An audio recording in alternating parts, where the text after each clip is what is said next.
Bibles, Proverbs chapter 17, verse 13. Now, Proverbs chapter 17, verse 13. The message this evening, the biblical teaching of ungratefulness. Maigsoon ko sa Ginoo, gusto sa Diyos nga kita iyang mga kaanakan, mapasalamaton sa ngadto kaniya ug sa mga tao nga naghimog mga maayong butang sa atong kinabuhi. So dapat inato sila kalimtan. We need to be, grateful ta, no? Mapasalamaton ta niya atong mga tao nga naghago ug naghimo sila mga maayong butang sa atong kinabuhi. Dili na maayo sa Kristohanon na mahimutang ungrateful. O ang blessing sa Ginoo mo kalagaw, mo palayo sa atong kinabuhi. Sa diha nga dili ka mapasalamaton sa Ginoo. Now, ato duganan sa magbasa, Proverbs 17, verse 13. Nana mo? Okay, ready? Go. Whoso rewarded evil for good, evil shall not depart from his house.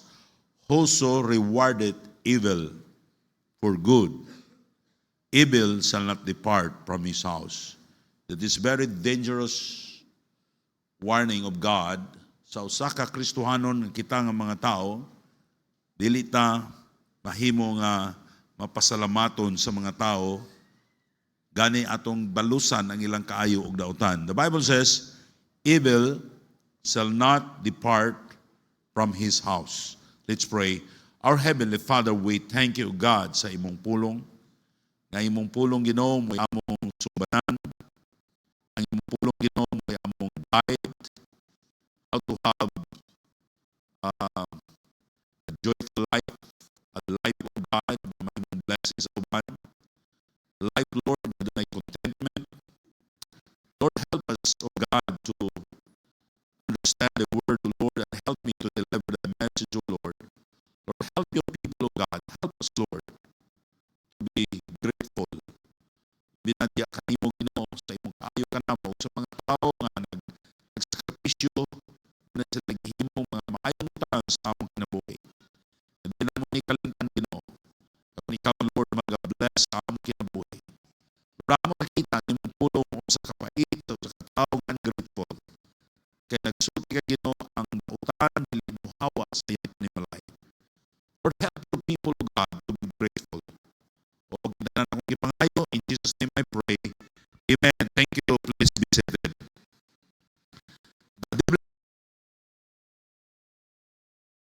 Atong hinumduman, ingon sa pulong sa Ginoo, whoso rewarded evil for good.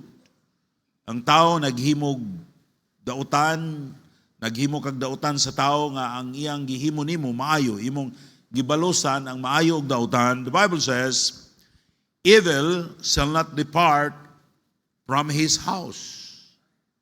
Usa kana ka pasidaan sa Ginoo kanato nga mga tao. Now, ang ungrateful nga tao, balusan niyag dautan ang maayo. Ang maayong buhat sa tao, iyang balusan og dili maayo. Lalimtan niya ang mga maayong butang nga gihimo sa Dios ug sa ubang tao. Now, ang Dios magtunglo siya sa panimalay sa tao nga ungrateful.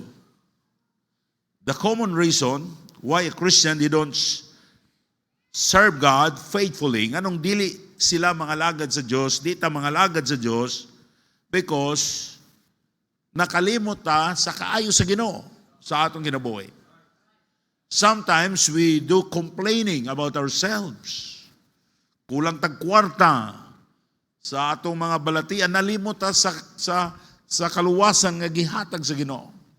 Sa provision nga gihatag sa Ginoo.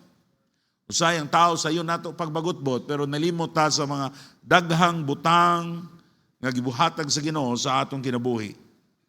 Now, diri sa SLV, dunay mga tao diri grabe ang ilang pagtrabaho gyud. Walay sa una mga salesman sa una walay komisyon. Dagko kay silang sales. Kay ingon sila kung salesman pa mi sa una no nya aw kani para karong bag-o nga pamaagi sa mga ahente, dagko ta mi komisyon. Pero sa una, why commission? Grabe ang ilang trabaho. But I always remember those people that, they are trying hard. Nagtrabaho sila para gyud sa Ginoo. No? Wala akong gignan ng akong mga anak na hinumdumi ni mga tawhana. Kung mamatay na ko, adi niyo pasagdan sila. Basing ang uban na ni, di mga minyo ba? Grabe trabaho sa SLB, nakalimot na lang pangasawa. Pero, why? Because that's God's command. Amen? Do you remember those people nga nagtabang nimo? Ako, dumduman ginako itong mga tao, yung kinsa man itong mga tao nga nagtabang nako, ha?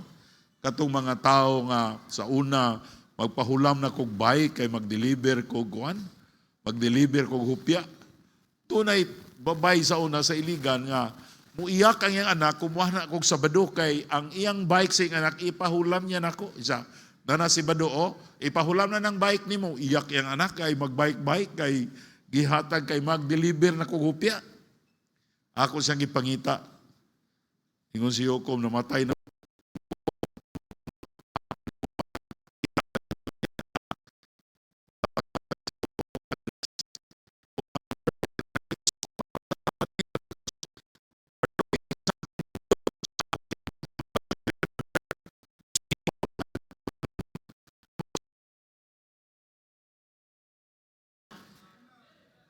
How about those people that are, grabe ang ilang sakripisyo para maingunahan ka. Don't forget them. And then bless them. Help them. Also in return, kay mo na'y gusto sa Ginoo. Now the definition of ungrateful. Letter A, the general meaning. Ingratitude refers to a lack of appreciation or acknowledgement for kindness often shown towards God or people.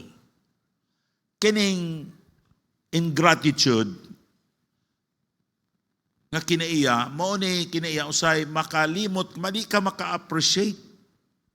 Dili mo ma-acknowledge ang kindness nga gipakita sa Dios o sa mga tao nimo.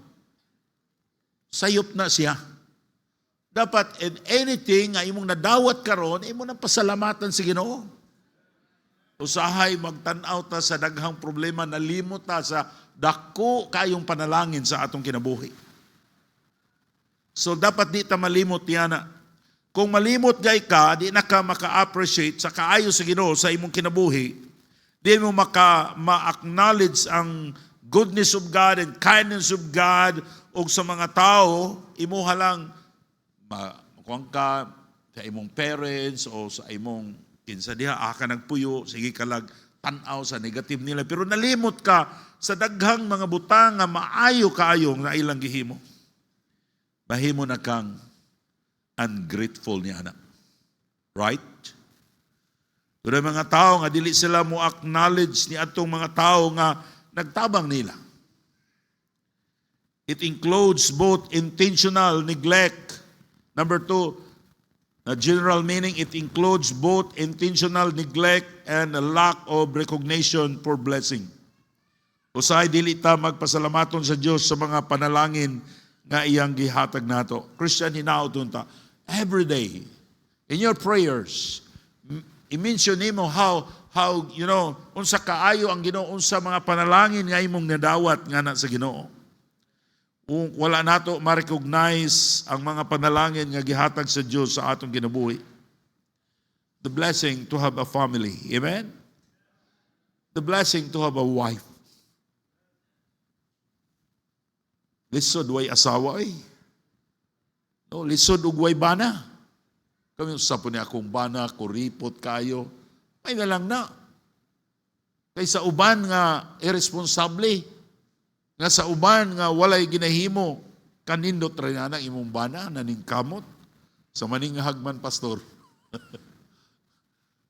Pasig na pressure lang po na. Pero di po pasabot kung nagsinghagan mo sa inyong bana, dili mo love. Love mo. Nakalimot lang siya. Ug hinay istorya. Amen? Nga nga akong asawa, pastor, sabaan man kayo. Aw istoryahi nga, di lang po ka magsigig saba. Dahil kay masakit akong ulo. No? Papahuwaya sa langko. Kamong mga asawa, pag abot sa inyong bana, ayaw na ninyo baratatati. Problema, si Kwan. O pag-abot sa imong bana. No? Now, salamat na sa atong panimalay. Amen? I always thank God sa akong duha ka mga anak. Karon tulo na, kaya naminyo na si Amam. Salamat ko sa Ginoo sa akong in-law, si Brother Rendell. Salamat ko ni GR, ni Amam. Nga naman, kay gihatag na sa Ginoo, mga nindot na mga gihatag sa Ginoo, doon na tayo anak. No? Mga buutan nga mga anak, buutan nga in-law. Amen? Pasalamat na night church. Now, Christian, pasalamat mo na mo, pastor. Kumaigo mo sa wali, ayaw mo kasuko.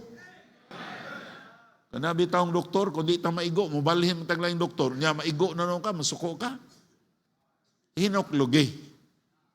Tanawa. Gigamit na sila sa Ginoo nga para mag-usab sa atong kinabuhi. Kami gani, inigwali na mo. Una man may maigo.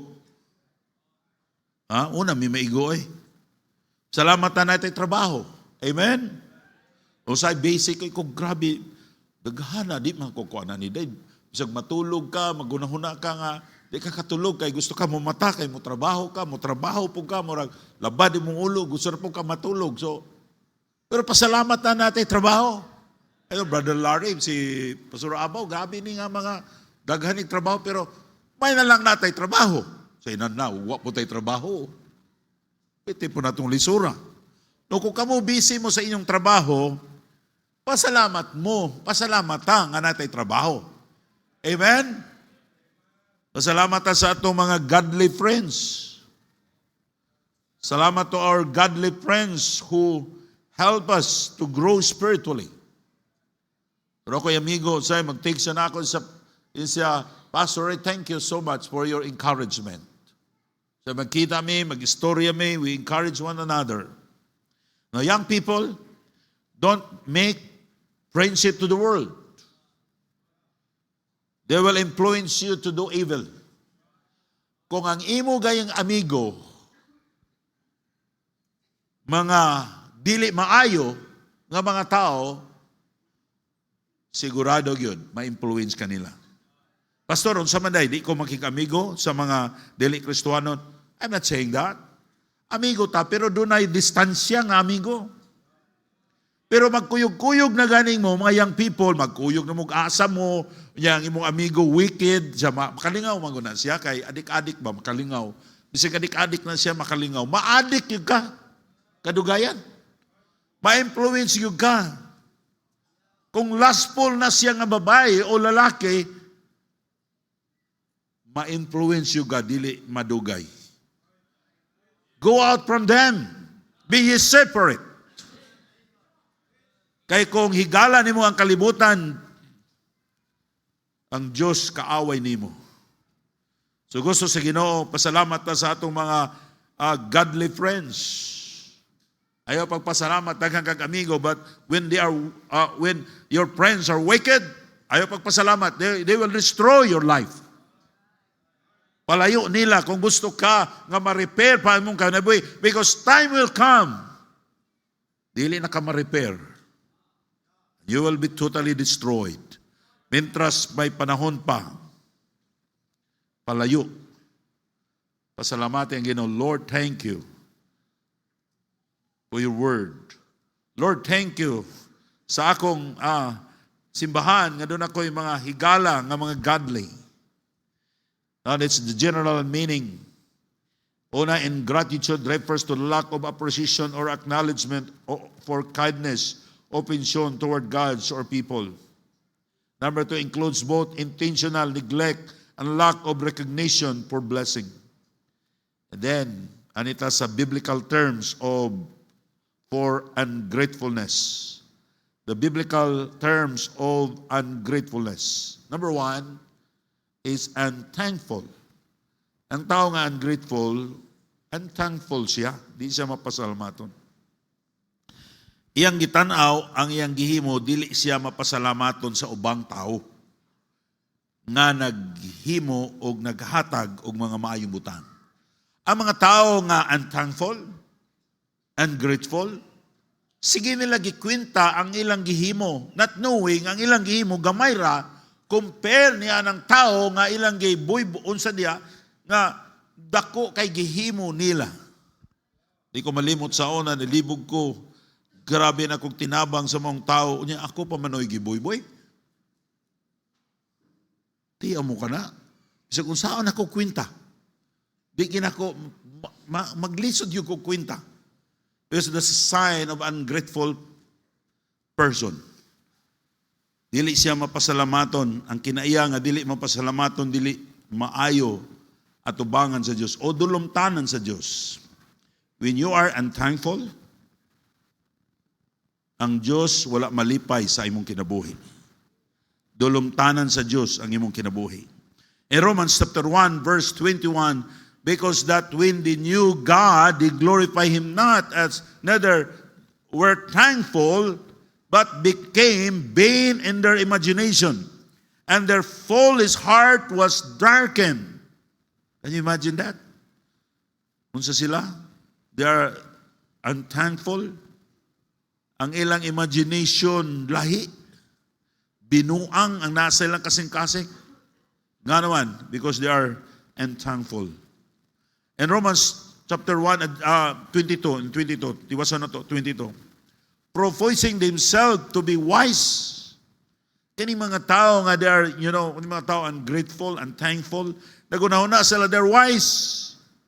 They become fools. They don't accept and believe Christ is their only Savior. Kung amo kang bisita karon, tuhui nga si Kristo ang imong bugtong o personal nga maluluwas. Amen? Kay way lain yun nga makaluwas nimo. Dapat magpasalamat ka sa Diyos nga gihigugma taniya, iyang gihatag ang iyang bugtong anak, the Lord Jesus Christ. And the Lord Jesus Christ, He died on the cross to save you. O iyang gi-offer kanimo ang kinabuhing dayon nga na ni Kristo. Kung imong madawatan si Jesus Christ nga imong maluluwas, makabaton ka sa kinabuhing dayon ug makapuyo ka dito sa langit. Now, ang taong dili mapasalamaton, they think themselves that they were wise, but they were foolish. In 2 Timothy chapter 3, verse 1. 2 Timothy chapter 3, verse 1 to 2. This know also that in the last days, perilous times shall come. Sa last days, moabot ang panahon nga lisod. Nga naman, verse 2. For men shall lovers of their own selves. Ang mga tao mahigugmaon sa ilang kaugalingon. Covetous, boasters, proud,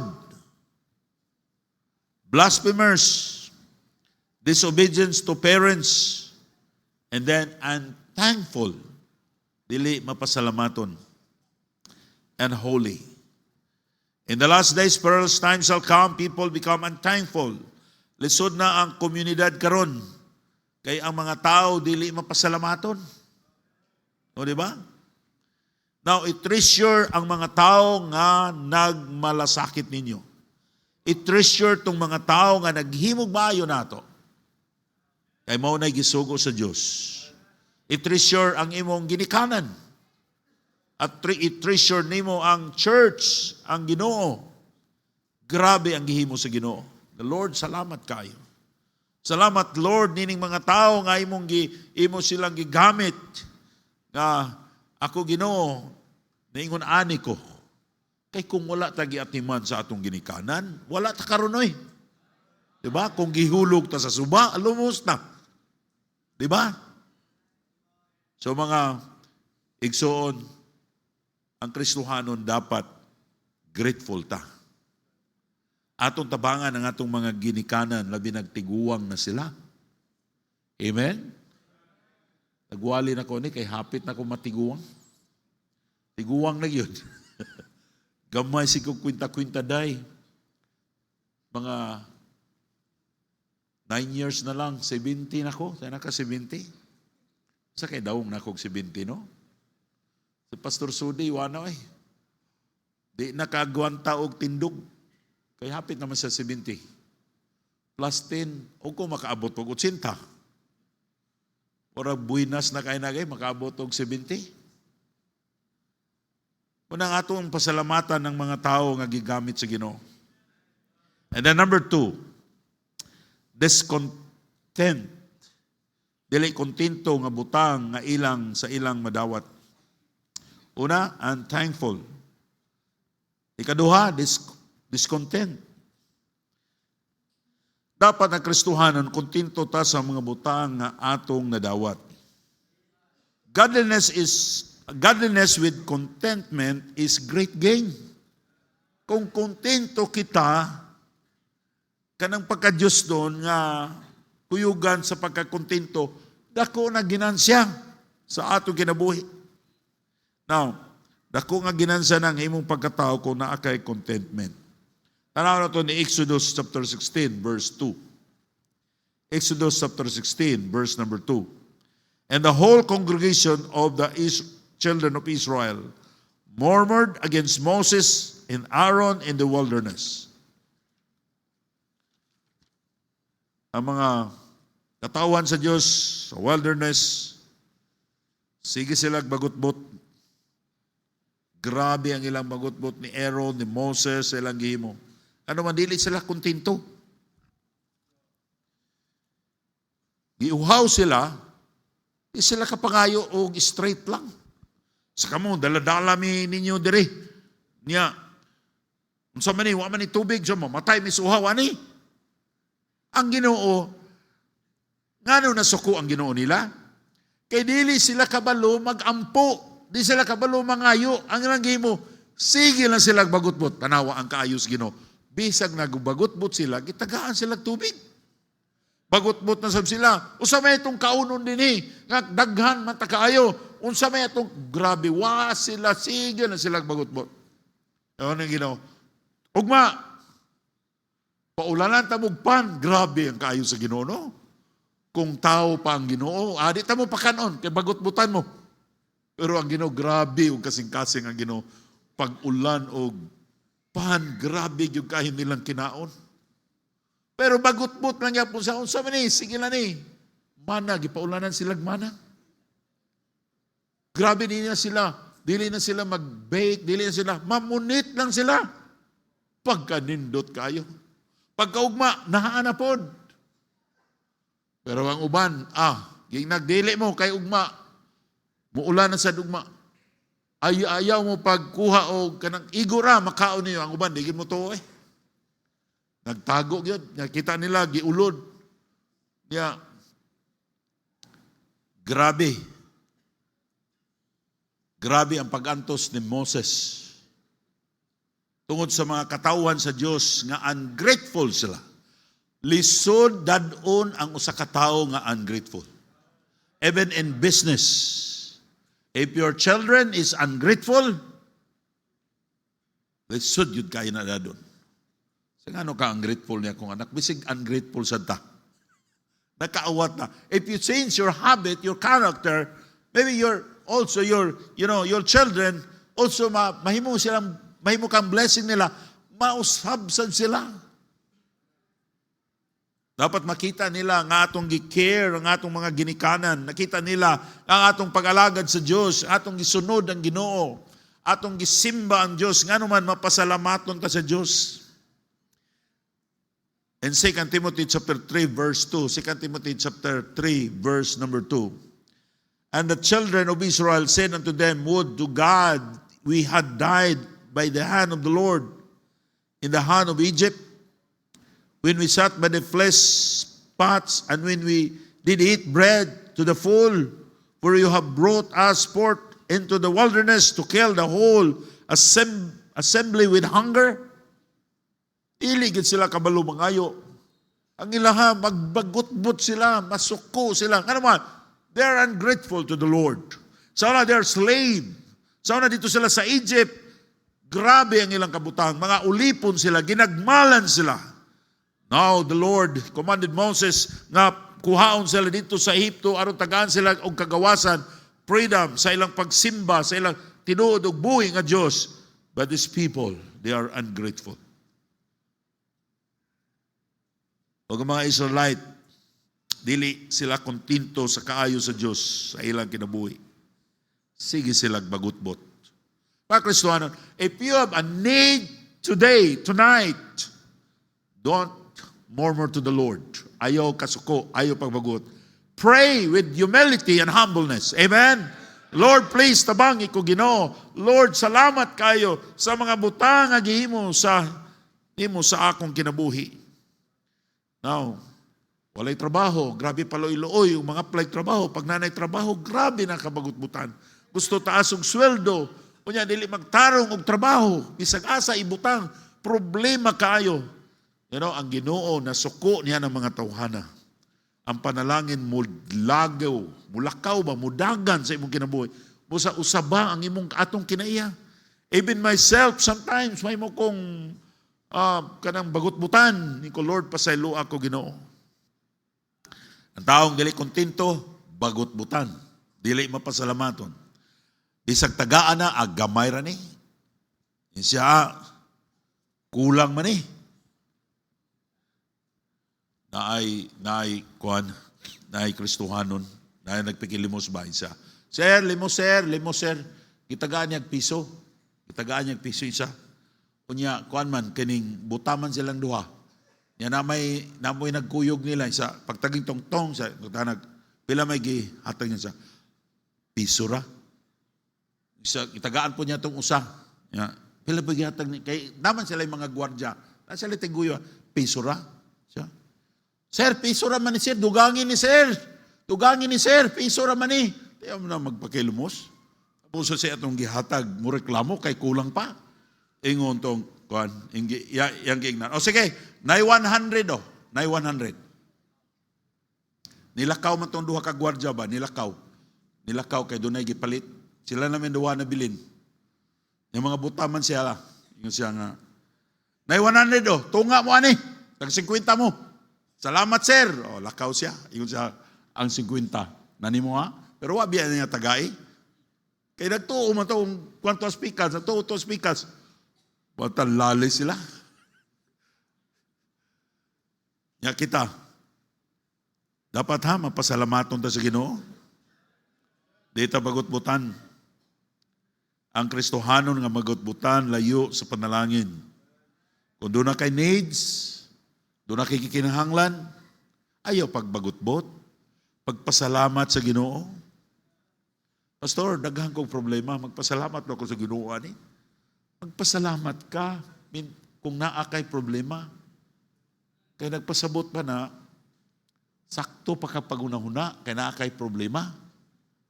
Kung wala na kay problema, mauna na yung problema na yun. Kaya wala na kung kay problema. Sugot mo, wala na mo yung problema. Muna mga igsoon ko sa Ginoo, bisag asa ta padulong, natay problema. Bisag asa ta mo trabaho, natay problema. Bisag asa ta nga simbahan, natay problema. Bisag asa ka pa, tanang tao, naagay problema. Pero pasalamat ta, nga naay Ginoo mo tabang sa atong problema. Amen? Sa atong pasalamatan ng Diyos, dapat sa atong kasing-kasing, papasalamaton ta, kuntinto ta, kung sa gihatag sa Ginoo. Di ka, kami ni Rindel dito sa farming, inagodel, taguin ang ilang sweldo.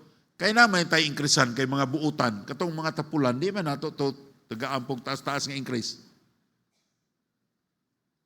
Kaya kung magkitaay sila, mga suko, sa ganung gamay, man imuwada ko, iyaw mo ka na. Kung dili kontento ang tao, problema na. Di na maayo nga kinaiya. So kung doon na kay needs, ayaw pagbagutbot. Dapat kontento ka kung sa gihatag sa Ginoo. Be humble and pray to the Lord. Number 3, last, hard-heartedness. Una, ang tao ungrateful, di siya mapasalamaton. Dili sa kontento. Number 3, hard-heartedness. It refers to the people who are lacking of empathy, lacking of compassion or kindness. Kana mga tao nga hard-heartedness, mga tao na nga walay kaayo sa ilang kasing-kasing, walay kaluoy. Bisan unsa kaayo sa amo, wag yun. Mangawat lang gihapon, dili magloyal. Bisan unsa kaayo sa tao, sa iya, dili gihapon maayo. Ang mga tao nga lisod og kinaiya, tungod na kay dili sila mapasalamaton. Kung imong i-check ba, imong subayon ang makinaya, nganong ingon ani siya, talented unta, bright unta ni nga tao, pero nganong lisod siya ang iyang kinabuhi. Kung mo trabaho siya, mawala siya sa trabaho, dili siya mo dugay, o sa negosyo siya, lisod siya. Why? Ako nakita maigsoon ko sa Ginoo, number 1 reason is they are ungrateful. If you are ungrateful to the Lord and ungrateful to the people, ang imong kinabuhi, ang imong kinahimurag pitos kaayo. Murag sige lang kag kalagot, sige lang kag kasuko. Kay imong makita negative things sa imong kinabuhi. Imong malimtan ang mga dagkong butang, ang maayong butang sa imong kinabuhi. And you are comparing yourself to another people. Siya lagi naka-auto, ako wala. Siya lagi na ako'y balay, pero sa panimbalayan niyo, guwapo mo to yung balay. Tiyan mo na kung di ka kontento. Christian, kung unsay naani mo, be content. Amen? And God, He will bless you more. And He will bless you more and more. Pero makita sa Ginoo, you are ungrateful, the blessing will fly away. Ang panalangin mo dagan sa imong kinabuhi. Dapat grateful ta sa Ginoo ug sa mga tao, sa imong amo, sa imong ginikanan. Grateful ta sa Dios nga naay church o daghang mga butang atong pasalamatan sa Ginoo. Pero ang uban bagulanon kay tanaw silang naong dili sila mo pinakagwapa gyud, pinakagwapo. Ay pasalamat na lang ta kay natay naong. Amen. Amen mo diha? Now, ang mga tao nga lisod o kinaiya tungod kay dili sila mapasalamaton sa Diyos. So, you need to fight that kind of character. Awat mo ampo kasi Ginoo, Lord, help me to be grateful. Ang imong buhaton, sulay o gunahuna tanang maayong butang nga naasa imong kinabuhi. Isulat na sa papel. Unya tan-awa na sige. Ayun ka, ninduta dahil sa akong kinabuhi. No? Kanalang kaluwasan, di na nakabayran og salapi o kwarta na giluwas na sa Ginoo.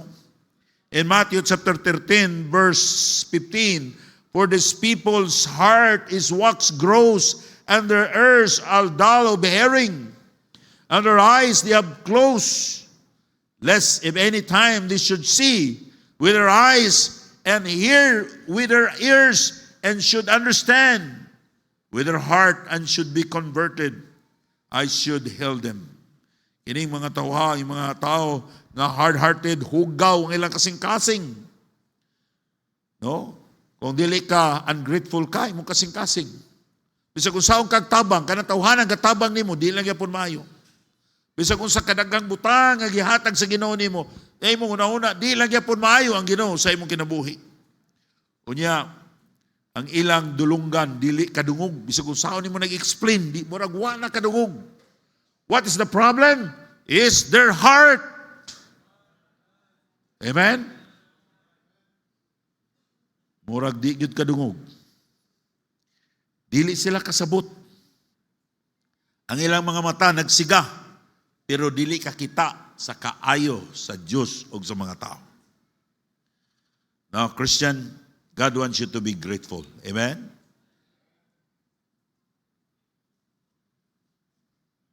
Ug ang Diyos, dapat grateful ta sa Diyos ug sa mga tao. Especially sa atong mga ginikanan. Ug atong mga tao nga maayo nato. And you will be blessed by God. Panalanginan ta sa Ginoo. Pag-practice kag ungratefulness, ang panalangin dili mo biya sa imong panimalay. Think about that.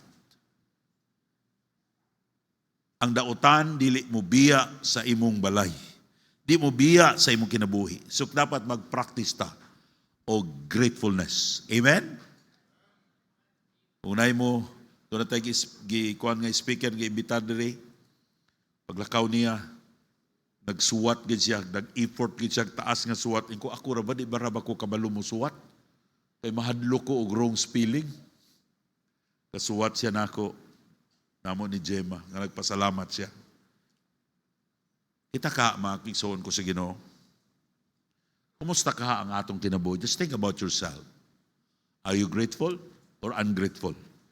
Because this gratefulness, dako ni kahimuan sa mga panalangin sa Diyos, sa grasya sa Diyos sa atong kinabuhi. Kung ungrateful ka, ang panalangin sa Diyos, mo kalagiw, mo palayo, mo dagan, wala kay kaugmaon, because ang Diyos dili mo kuyog nimo. Ang gusto sa Diyos nga atong usbon, ang atong kinaiya. Ug mausabsad ang dagan sa imong kinabuhi. Maybe today, maybe tonight. Sa imong kinabuhi, ang kinabuhi Kristohano nimo, na yung question ka, Lord, ngano mang pitos ang akong kinabuhi? Ngano mang Ginoo, lisod ko sa panginabuhi? Bisag kung saon ako Ginoo, just ask yourself, bukutan ang Ginoo, Lord, pasabta ko, maybe I'm not grateful. Maybe dili ko mapasalamato nimo Ginoo. Amen? Young people, kung gusto ninyo ang Ginoo mag-bless sa inyong kinabuhi, be grateful. Unaha ang imong mga ginikanan, pasalamati sila. Kung makita nimo ang dakong kalahian sa imong kinabuhi. Okay, let's pray. Our Heavenly Father, we thank you, Lord, sa imong kaayo Ginoo. Salamat, Lord, sa mga dagkong butang nga imong gihatag sa among kinabuhi, imong gipiyal, Ginoo. Salamat, Lord, sa mga Kristohanon nga naa karon. Lord, ako nagpray nga ikaw mag-bless kanila, Ginoo, sa ilang kasing-kasing. Nga mahimo kaming mapasalamaton sa among trabaho, sa among pamilya, sa church, sa among ginikanan. Salamat sa mga tao, Ginoo, nga nagtabang kanamo. Lord, sa ilua kami sometimes mag-murmur me. Sa ilua kami sometimes, O God, nga di na mo makita ang kaayo nga imong gibubo sa among kinabuhi. Lord, help your people, O God, na among i-consider ang mga maayong butang nga imong gihimo sa among kinabuhi. Na kami mahimo mo pasalamaton aron ang panalangin Ginoo mudugaya pa sa among kinabuhi ug mahimo ming blessing sa uban. In Jesus' name I pray. Amen.